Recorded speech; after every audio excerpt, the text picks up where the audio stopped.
Video ini dipersembahkan oleh Bandung Study Club, Smart Friend, dan Khan Academy. Oke, di sini kita akan membahas tentang kita akan lihat salah satu contoh dari titrasi.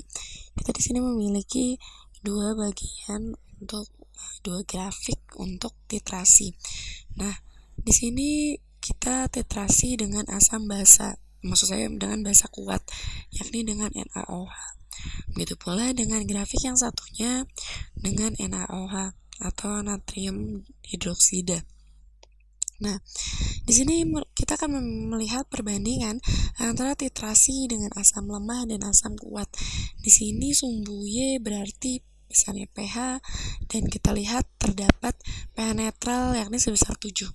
Nah, jikalau kita di sini memiliki suatu grafik yang memiliki grafik seperti yang pertama ini, kita dapat lihat. Nah, pH-nya naik dan terdapat beberapa titik di mana naik drastis lalu kembali merata. Dan di sini untuk grafik yang kedua dapat terlihat bahwa pH naik lalu kenaikannya sangat tinggi lalu menjadi rata. Nah, sekarang jikalau kita melihat dua grafik ini, dapatkah kita menentukan yang mana titrasi antara asam kuat dengan basa kuat atau basa asam lemah dengan basa kuat? Sebenarnya ini sangat mudah untuk menentukan titrasi manakah yang merupakan asam kuat dan yang merupakan asam lemah. Kita lihat titik ekivalennya, di mana untuk titik ekivalen merupakan titik pertengahan dari grafik peningkatan yang sangat drastis untuk grafik titrasi tersebut. Maka ketika kita lihat di sini untuk grafik sebelah kanan, titiknya terdapat pada pH 7. Nah, ini artinya bahwa untuk grafik sebelah kanan ini merupakan grafik titrasi antara basa kuat dan asam kuat. Karena ketika asam kuat di titrasi dengan basa kuat, maka titik ekivalennya akan terjadi pada pH 7 atau pada pH netral. Dan kita lihat bahwa di sini akan lihat bersama reaksinya. Ketika HCl menjadi hidrogen ditambah Cl-, maka kita akan lihat bahwa kita akan melihat yang manakah asam konjugasi dan basa konjugasi. Nah, jikalau kita lihat bagian ini, kita dapat menentukan klorida ini merupakan basa konjugat dari persamaan reaksi ini. Maka kita dapat lihat bahwa klorida ini atau ion klorin ini merupakan basa konjugat dari HCl itu sendiri. Dan jikalau kita ketika kita melihat adanya ion klorida di hidrogen klorida ini, bahwa jika kita lihat bahwa tidak akan ada hidrogen di persamaan reaksi tersebut, maka akan diisi oleh basa kuat yang mentitrasinya. Maka misalnya kita dilihat di sini untuk asam lemah, dia titik ekivalennya akan berada di pH lebih atas atau lebih tinggi daripada 7. Maka dari itu kita dapat melihat bahwa ternyata kekuatan basanya akan lebih tinggi ketika terdapat weak acid atau asam lemah di sini.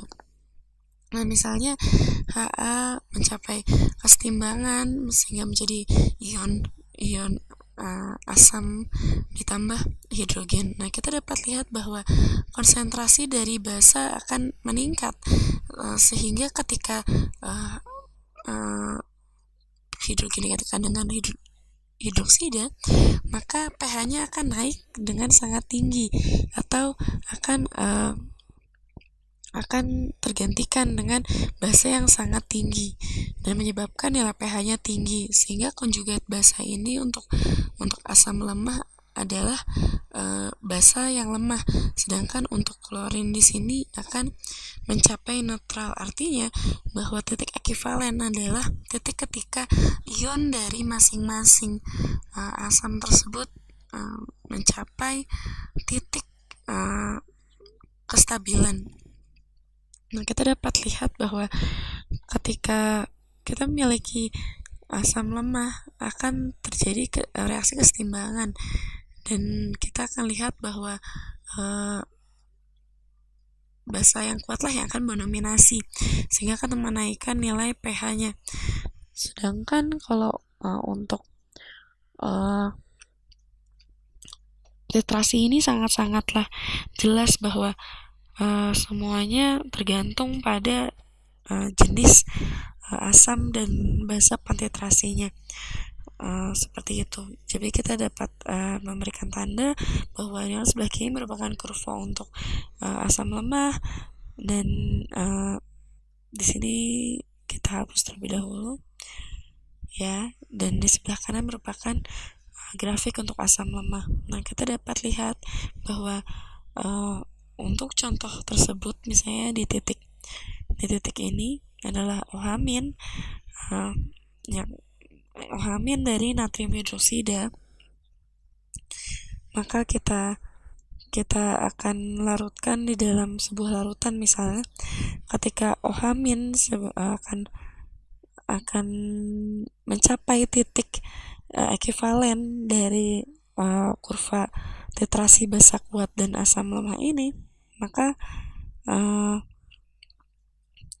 ketika berada di konsentrasi sebesar HA, konsentrasi HA adalah A, maka kita akan dapat mengetahui konsentrasi dari basa konjugatnya adalah sebesar B misalnya.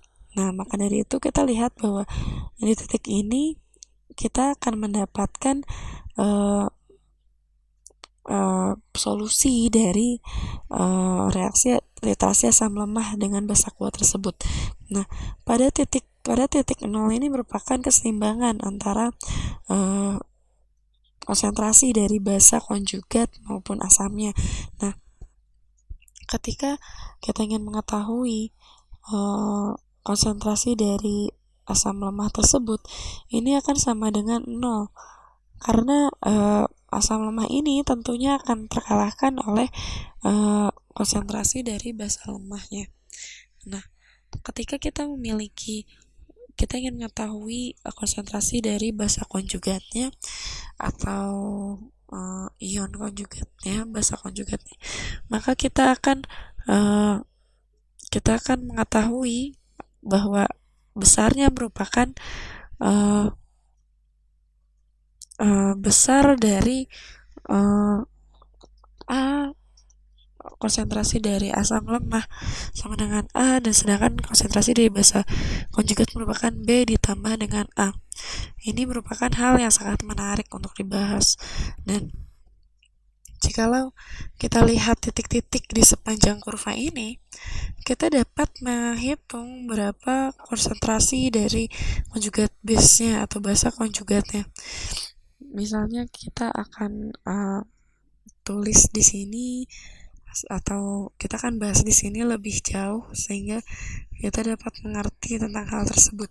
Nah, misalnya di sini kita mengetahui bahwa untuk konsentrasi basa konjugat dapat ditentukan dari kurva. Dan di sini misalnya kita ingin mengetahui pH dari titrasi tersebut, hasil titrasi tersebut. Kita akan mengetahui dengan kita ingin mengetahui apakah ini merupakan basa lemah atau basa kuat, seperti itu. Ini caranya sangat mudah, adalah kita hanya butuh untuk pH sama dengan pKa, nilai dari pKa ditambah dengan log dari konsentrasi dari konjugat basanya dibagi dengan konsentrasi dari asam lemahnya. Maka kita dapat mengetahui hal ini tentang prinsip dari penentuan derajat keasaman, yakni untuk mengetahui pH-nya kita tinggal menambahkan pKa untuk asam lemah ditambah dengan log dari basa konjugatnya dibagi dengan konsentrasi dari asamnya. Maka jikalau kita memiliki konsentrasi dari konsentrasi H-nya adalah 1, maka hasil log ini adalah 0. Sehingga ketika kita memiliki konsentrasi dari basa konjugat sama dengan konsentrasi dari asam lemahnya, maka pada peraturan ini log ini akan bernilai 0, maka pH nilainya akan sama dengan pKa.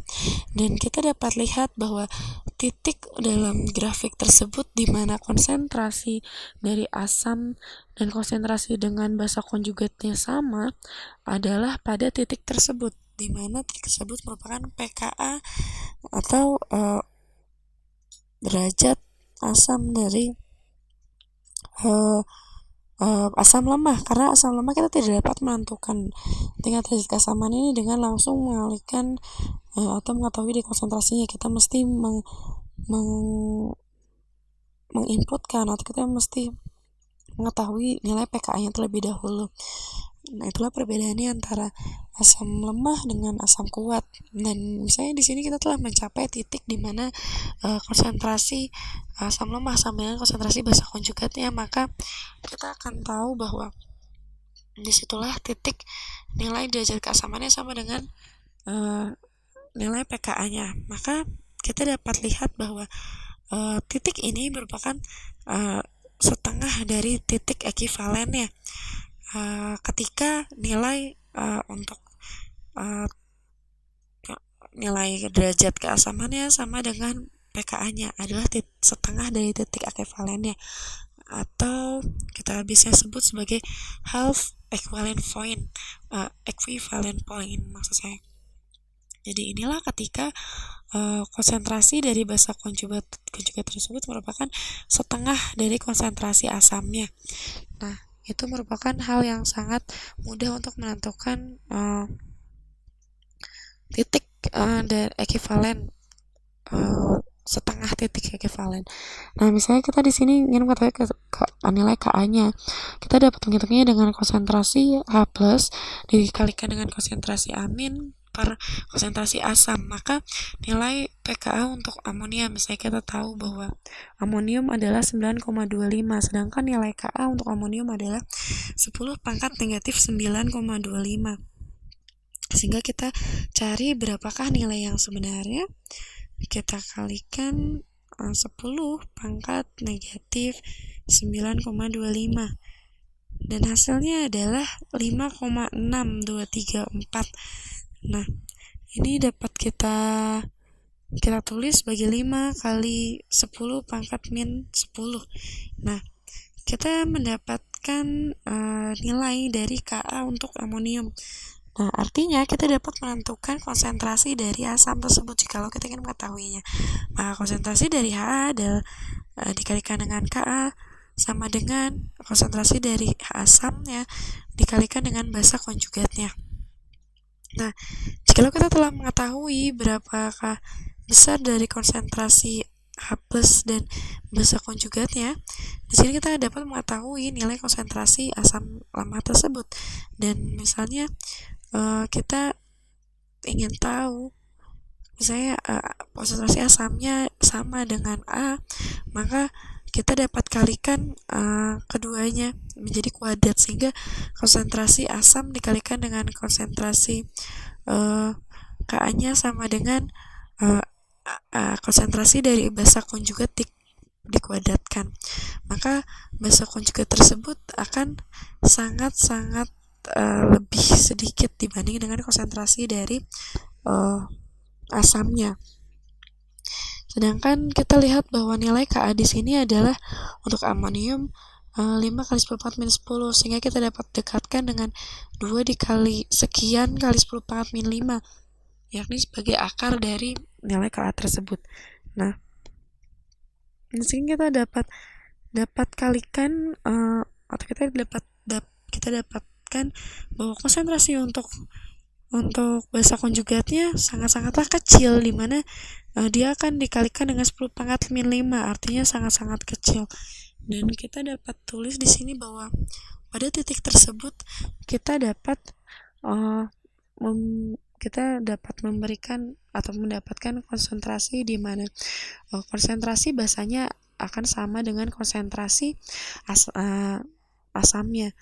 Nah, itu terjadi pada setengah titik ekivalen atau pada titik di mana pH sama dengan nilai pKa-nya.